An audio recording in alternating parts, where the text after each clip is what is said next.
Hi children, welcome back to 9th Physical Science class.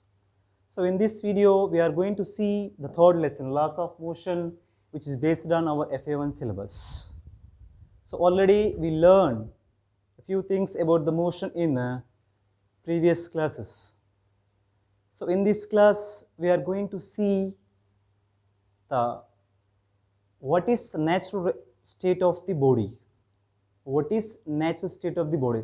In previous class, we discussed about what is motion, what is distance, what is displacement, what is acceleration, what is velocity, equation of motions, all these things we discussed in previous class. So today in this class, we are going to see what is the natural state of the body. The different philosophers, they explain about the natural state of bodies in their views, different views. So today in this class, we are going to see what is the natural state of the natural body, and the most important one, the different laws of motion. Newton's, especially Newton's laws of motion. Newton's first law, Newton's second law, and Newton's third law. What Newton's first law explains, what Newton's second law explains, what Newton's third law explains. These things we are going to discuss here. See, many philosophers, they are studying about the motion of the body, but one question is arises in their mind: what is the natural state of the body? What is the natural state of the body? The different scientists, they explain about this in different ways. Aristotle, he explains that the natural state of the body is rest. Only the rest. Then after that, Galileo, he did an experiment.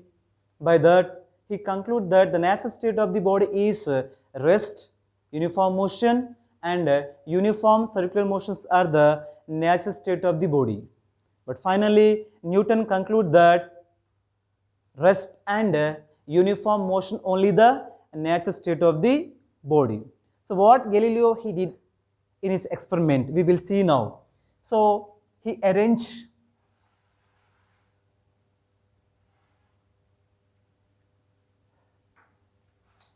like this.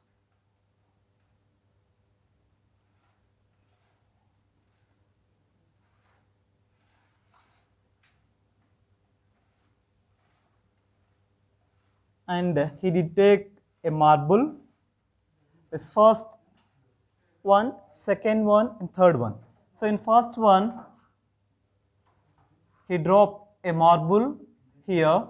As you know well, because of gravity, whenever the marble moves downwards, its speed is increases, and it reaches the opposite side of the same height.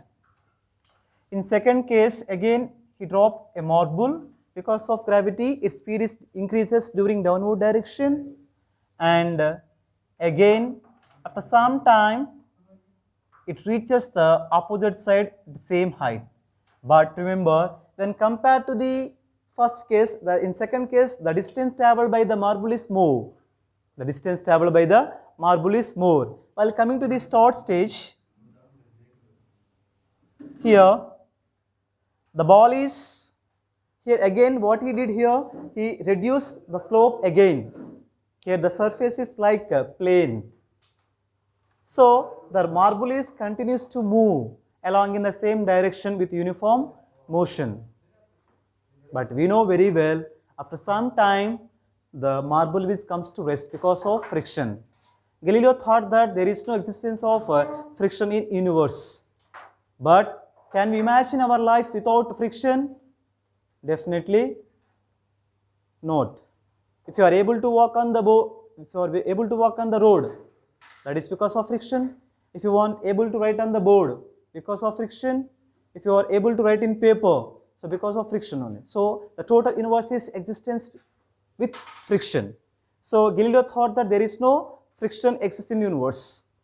But finally, Newton concluded that definitely the marble will comes to rest because of the frictional force. So finally, he concluded the three laws based on both Aristotle and Galileo are called Newton's laws of motion. Newton's first law, Newton's second law, and Newton's third law. Newton's third law. So what is Newton's first law explains? So Newton's first law is explains about the definition of the force. What is meant by force? The second one is inertia. What is inertia? How many types of inertia are there? Is it clear? So while coming to this Newton first law, what is the definition of the Newton first law? The vector sum of all the forces acting on a body, then the body remains unaccelerated or at rest or move with uniform velocity. See, look at here. For example, if you may take one object, if it is rest, in the sense the normal force is acts vertically upward because of gravity, the weight is acts vertically downward, and this is applied force, and opposite to that frictional force is there. Here the object is at rest, in the sense the all forces acting on this object is balanced. So whenever the balance forces act on a body, then the acceleration is zero. The acceleration is zero. Here F net, the net force acting on a body is zero. So acceleration, there is no acceleration produced in body. So acceleration is also zero. Then the body is at rest or moves with constant velocity. Constant velocity. See, this Newton first law explains about definition of the force and inertia. What is force? Force is a physical quantity. The simple definition is push or pull of an object is called force. But if you see the exact definition of the force, force is a physical quantity which tries to change the state of rest of a body.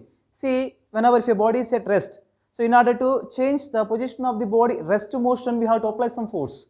Again, if your body is in motion, so in order to bring the object at rest, again we have to apply the force. So force is a physical quantity which tries to change the state of rest of a body. Is it clear? The second one is inertia. The Newton first law explains about definition of the force and inertia. What is inertia? No body can change its state of rest by its own. No body can change its state of position by its own, its state of rest by its own. This is what we call inertia. What is inertia? How can we measure this inertia? So before going to see that, here I will explain to you one example. One car and bicycle is there. So among these car and bicycle, which one has more inertia? And which one is easier for us to push? Obviously bicycle, because bicycle has less inertia, in the sense bicycle has less mass.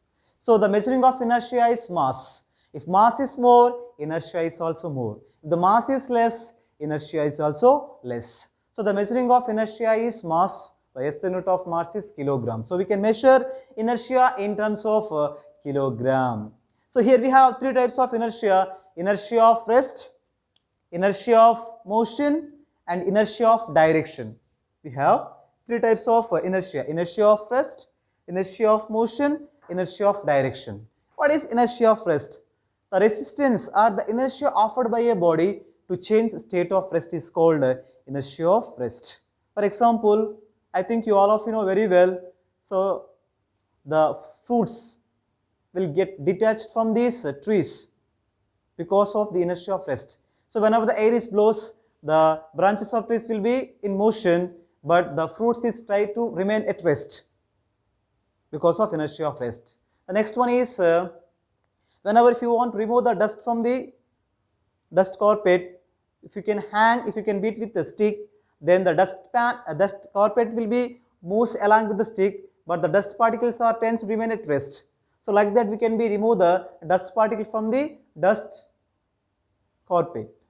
Is it clear? See, already I told you how to learn this subject. So by observing the many changes, what is happening around us.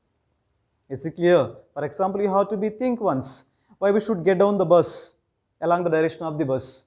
Why does the fan will be continuous to rotate after some time even though if you off the fan?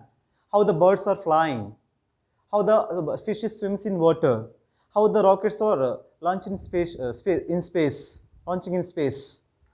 Is it clear? So why do we insure if you jump from first floor on hard surface? Why don't we insure if you jump on sand or thick mat foams? Why does the egg will be break whenever if you drop on a concrete floor? Why does the bulb will not why does the egg will not break if it is falls on a thick pillow? Is it clear?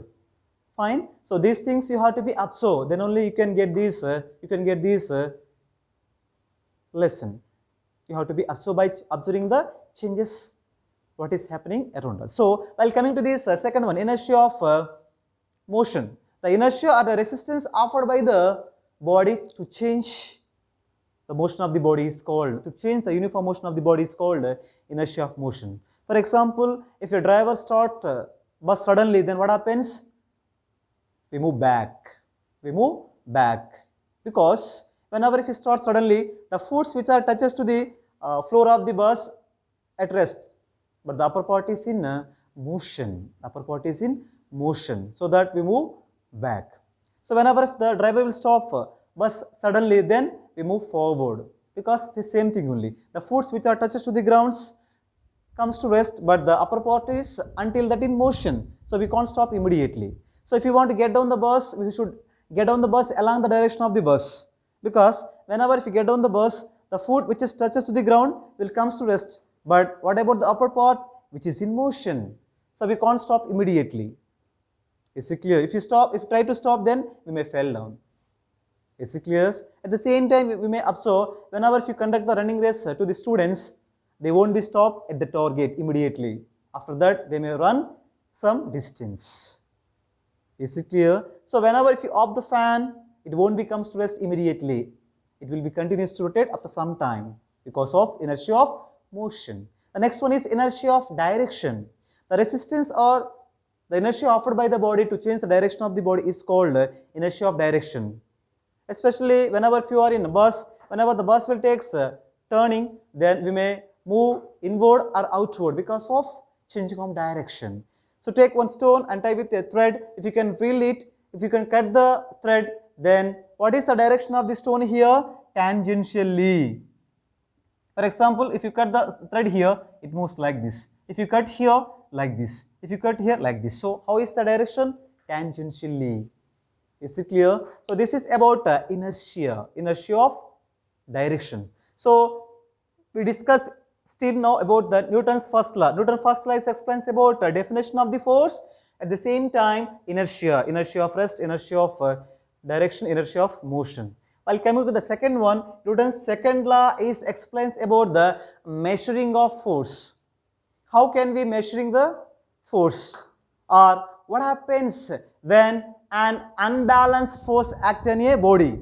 In such conditions, definitely the net force is not equal to 0. If net force is not equal to 0 means there is a production of acceleration in body. Here acceleration is not equal to 0.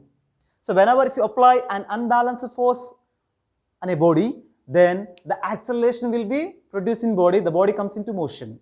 Here the F net is not equal to 0, then acceleration is also not equal to 0, the body comes into motion. The Newton's second law explains about measuring of force. How can we measure the force? Before going to see how to measure the force, once we just recall what is meant by linear momentum. As you people know very well, a small bullet which is fired from the gun can damage wall because it is moving with high speed. See, if you take two objects, one is a truck and the second one is bicycle. So whenever these two hit the wall, which one get damaged more? Definitely truck, because it has more mass. So especially this linear momentum is depends on two factors called mass and velocity, and which is given by the product of mass and velocity. So we can represent the momentum with P. So P is equal to m into V. So momentum is the product of mass and velocity.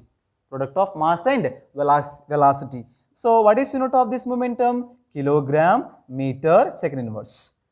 Now tell me whether this linear momentum is a scalar quantity or vector quantity. Obviously, momentum is a vector quantity because it has a direction.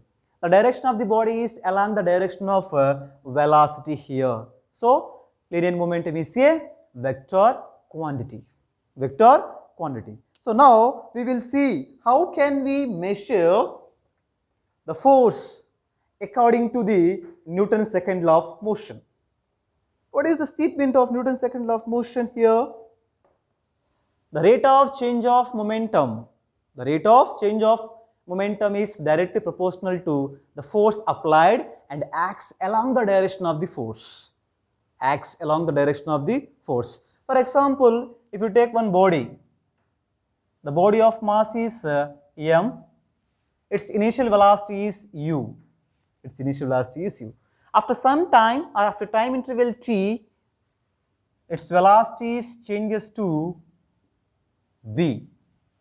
After time interval t. What is initial momentum here? M into u. What is final momentum here? M into v. So, from this, the change in momentum delta p is equals to Pf. Pf in the sense, the change in Pf in the sense final momentum. Pi is initial momentum. So, the change in momentum, the rate of change of momentum is directly proportional to the force applied. Here, the change in momentum, rate of change of momentum in the sense with respect to with respect to time. So, Pf minus Pi by T. What is Pf here? Mv minus Mu by T.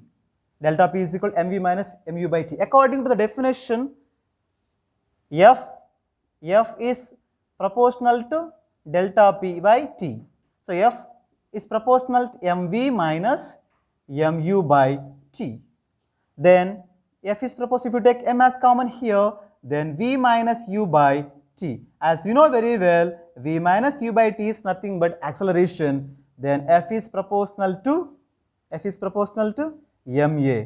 If you remove the proportional, we may get one proportional constant. F is equals to k into ma. If you take k as 1, then F is equals to m into a.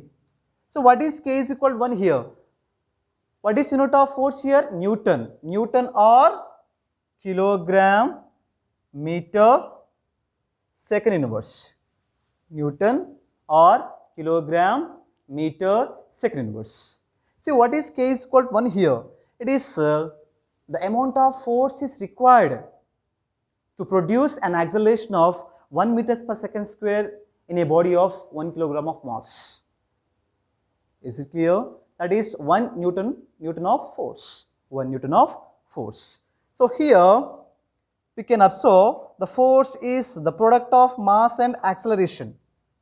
Force is product of mass and acceleration. Now tell me, what is force here? Vector quantity or scalar quantity? Obviously, force is a vector quantity. It has both magnitude and direction, because here acceleration is vector quantity. Mass is scalar. So even though if you can multiply these two, then the product is vector quantity only. So here force is a vector quantity because it has both magnitude and direction. Both magnitude and direction. See, at constant force, if acceleration at constant force, larger the mass, smaller the acceleration. At constant force, larger the mass, smaller the acceleration. Smaller the mass, larger the acceleration. Is it clear? At constant mass, if you apply different force, if you apply more force, acceleration is more. If you apply less force, acceleration is less. Is it clear? Is it clear? So like this, we can see the Newton's second law of motion. So Newton's second law explains about the measuring of force. F is equals to m into a. So you know very well, without applying any force on object, we can't change the state of rest, or we can't bring the object at rest which is in motion without applying force. Is it clear? So if you want to learn more about this lesson, you please watch this video again and again. Thank you for learning.